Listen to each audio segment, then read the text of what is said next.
what do recruiters and hiring managers actually look for when they're looking at your resume as a teacher? The first thing is your certification. So if you have a certification, employers want to know that, because this usually in most states determines whether or not you are eligible to be hired at the district level. If you're looking at private and charter schools, there is some relaxed regulations about whether or not you need a certification in hand, so it does depend. But in most circumstances, you having a certification does make things better, because when you're talking about pay, usually your certification will add a bump to that, especially if there's a different distinction between your certification. Whether or not it's an initial or a professional certification definitely matters. So what you would talk about, oops, this didn't show up. Oh.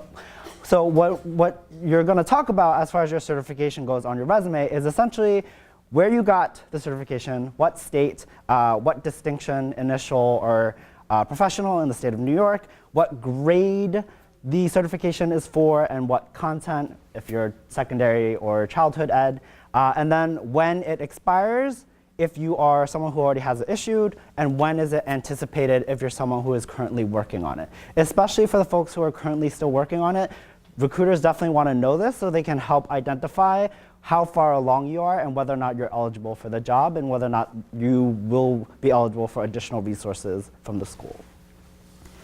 Second thing is your education and academic background. Usually this really just refers to what degree you're getting and for what content, whether or not it's secondary English or secondary math or childhood education. I will say some schools, particularly specialized schools in New York City, as well as some schools in more higher socioeconomic status areas, tend to prioritize the prestige of the actual school that you went to. So they're looking at an Ivy League school, but for the majority of schools across the nation, they don't care where you went to school as long as you have the credentials to teach what it is that you're looking to teach. And then the third thing is your actual teaching experience. This is the biggest thing that employers are looking at. This is going to be what determines whether or not you actually fit the job and whether or not you are qualified to teach the job that you're looking at. So this makes a huge distinction if you're applying for like an associate teaching position versus a lead teaching position. So they want to know exactly what your teaching experience looks like.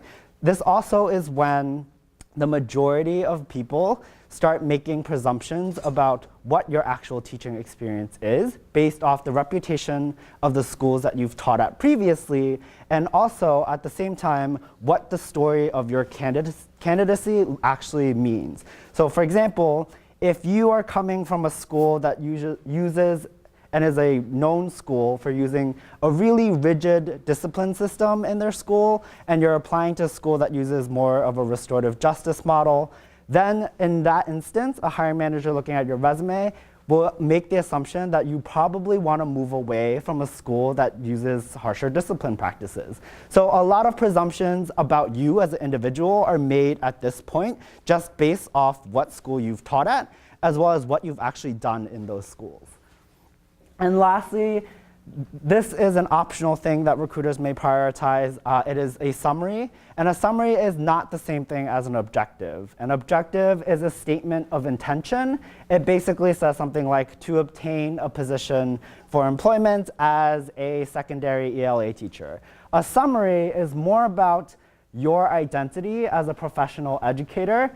What is it that you care about as an educator? So a summary is usually very short and super succinct, but it rounds out what your philosophies might be and what it is that you're interested in. So a summary might sound something like an educator with 6 years of experience focused on restorative justice and developing student voice and agency, and also with a focus in inquiry-based learning and high academic achievement.